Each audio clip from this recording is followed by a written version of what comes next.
ഷാർജയിൽ ഭർതൃപീഡനത്തെ തുടർന്ന് ജീവനൊടുക്കിയ കേരളപുരത്തെ വിഭഞ്ചിയുടെ അമ്മ ശൈലജ ഷാർജയിൽ നിന്നും ഇപ്പോൾ 24-നൊപ്പം ചേരുകയാണ്. വിഭഞ്ചിയുടെ കുഞ്ഞിൻ്റെ മൃതദേഹം സംസ്കരിക്കുന്നതിൽ അനിശ്ചിതത്വമുണ്ട്.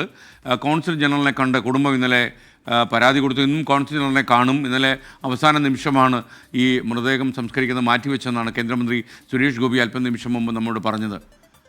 അമ്മയുടെ വേദന വല്ലാത്ത വേദനയായിട്ട് മാറിയിട്ടുണ്ട്. അമ്മ അവിടെ ഷാർജയിൽ വരെ എത്തിയിരിക്കുകയാണ്. ഇന്നിപ്പോൾ കോൺസുൽ ജനറലിനെ കാണുമ്പോൾ അമ്മ എന്ത് പറയാനാണ് പോകുന്നത്? എനിക്ക് എൻ്റെ മക്കളെ രണ്ടിനെയും തിരിച്ചു കിട്ടണം, അത് നാട്ടിൽ കൊണ്ടുവന്ന് സംസ്കരിക്കണം. അത് ഞാൻ പ്രത്യേകം പറയുന്നത്. അത് വിവഞ്ചിയുടെ ഭർത്താവിന്റെ വീട്ടിലായാലും എൻ്റെ വീട്ടിലായാലും മതി. പക്ഷെ എങ്കിലും എനിക്ക് നാട്ടിൽ കൊണ്ടുവന്ന് തന്നെ ഹൈന്ദവ വിധി പ്രകാരം തന്നെ സംസ്കരിക്കണം. അതാണ് എനിക്ക് പറയാനുള്ളത്. അല്ലാതെ ഈ മണലാരണ്യത്തിൽ കളയാനല്ല ഞാൻ പറയുന്നത്. എനിക്ക് തിരിച്ചു കൊണ്ടുവരണം, നമ്മുടെ നാട്ടിൽ തന്നെ സംസ്കരിക്കണം. അതാണ് എനിക്ക് പറയാനുള്ളത്. എനിക്ക് നീതി കിട്ടണം. അല്പം മുമ്പ് കേന്ദ്രമന്ത്രി സുരേഷ് ഗോപി നമ്മോട് സംസാരിക്കുകയായിരുന്നു. അപ്പോൾ അദ്ദേഹം പറഞ്ഞത് ഈ നിതീഷ് ഭർത്താവിനൊരു ട്രാവൽ ബാനുണ്ട്, അദ്ദേഹത്തിന് കേരളത്തിലേക്ക് വരാൻ കഴിയില്ല. അപ്പോൾ യഥാർത്ഥത്തിൽ അവിടുത്തെ നിലവിലിരിക്കുന്ന നിയമം അനുസരിച്ച് ഭർത്താവിൻ്റെ ഇഷ്ടം കൂടി അവർ നോക്കും, അതിനാണ് പ്രഥമ പരിഗണന എന്ന് പറഞ്ഞു. എന്നാൽ പോലീസ് സുരക്ഷ ഒരുക്കുകയും പോലീസ് ഉറപ്പുവരുത്തുകയും ചെയ്താൽ മാത്രമേ അദ്ദേഹത്തിന് കേരളത്തിൽ വന്ന് അവിടേക്ക് മടങ്ങാൻ പറ്റൂ. കാര്യം ട്രാവൽ ബാനൊക്കെ വളരെ സ്ട്രിക്റ്റായ കാര്യമാണ് ഗൾഫ് നാടുകളിൽ. അതിനെക്കുറിച്ച് അമ്മയ്ക്ക് അറിയാമോ?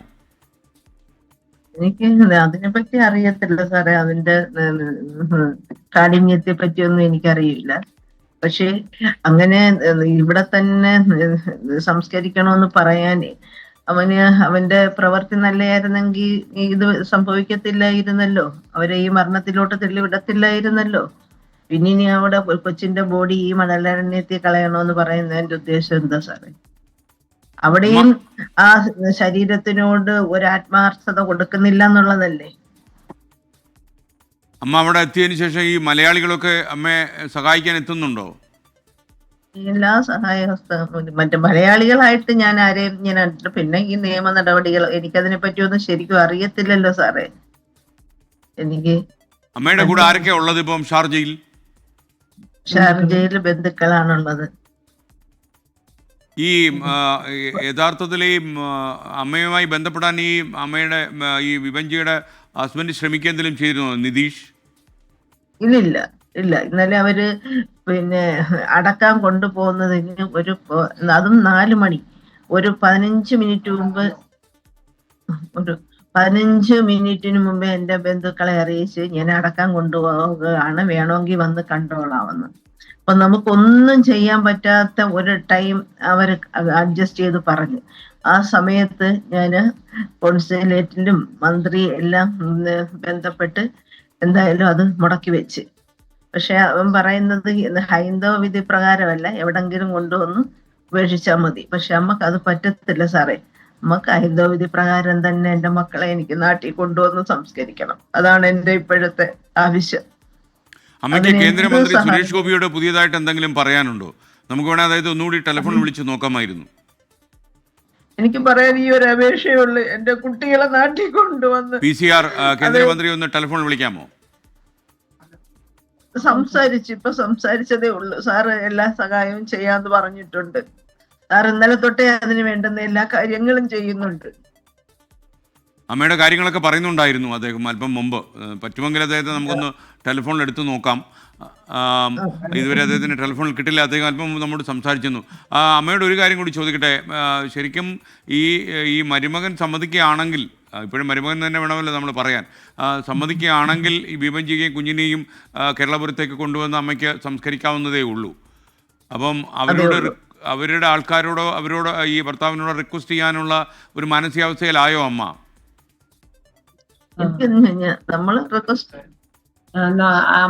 നമ്മള് ബന്ധുക്കാരെ അവരെ വിളിച്ച് റിക്വസ്റ്റ് ചെയ്ത് നോക്കി. പക്ഷെ അവരൊട്ടും അതിനെ സമ്മതിക്കുന്നില്ല, താല്പര്യപ്പെടുന്നില്ല. വിഭജികയുടെ ബോഡി വേണമെങ്കിൽ കൊണ്ടുപോകാം, കുഞ്ഞിന്റെ തരാൻ തയ്യാറല്ല എന്നാണ് അവർ പറയുന്നത്. സന്ധ്യയാണോ ഇത്? അതെ. സന്ധ്യ ഞാൻ നേരത്തെ ദൃശ്യത്തിൽ കണ്ട ഇതേ ഉള്ളൂ. സന്ധ്യ, ശരിക്കും ഈ നിതീഷ് എന്ന് പറയുന്ന ആള് ഒരുപാട് പീഡനമൊക്കെ നടത്തി എന്നുള്ളത് നമുക്കറിയാം. അതിനെക്കുറിച്ചൊക്കെ ഇപ്പോൾ നമ്മൾ ചർച്ച ചെയ്യേണ്ട അവസരമല്ല. എന്നാൽ പോലും നിങ്ങളുടെ മുന്നിലുള്ള പോംവഴി എന്താണിപ്പോൾ? കാരണം ഈ കുഞ്ഞിനെ അമ്മയുടെ ആഗ്രഹം പോലെ, നിങ്ങളുടെ ബന്ധുക്കളുടെയൊക്കെ ആഗ്രഹം പോലെ, കേരളപുരം പോലെ ഒരു സ്ഥലത്തോ അല്ലെങ്കിൽ ഭർത്താവിൻ്റെ സ്ഥലത്തോ അടക്കണമെന്ന് പറയുന്നത് ന്യായമായ ആവശ്യമാണ്. അതേസമയം ഷാർജയിലെ ഒരു ഗൾഫ് നാട്ടിലെ നിയമം എന്ന് പറഞ്ഞാൽ വളരെ കർക്കശമാണ്. നിയമങ്ങളിൽ വെള്ളം ചേർക്കുന്ന പരിപാടി ആ നാട്ടിലില്ല.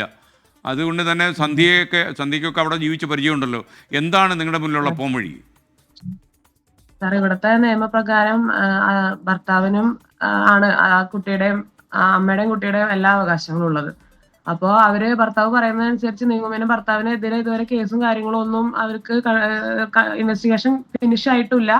നമ്മൾ ജസ്റ്റ് കോർട്ടിൽ കൊടുത്തത് അവർ അക്സെപ്റ്റ് ചെയ്തിട്ടുണ്ടെങ്കിൽ ഇന്ന് പോലീസ് സ്റ്റേഷനിലും കൊടുക്കും.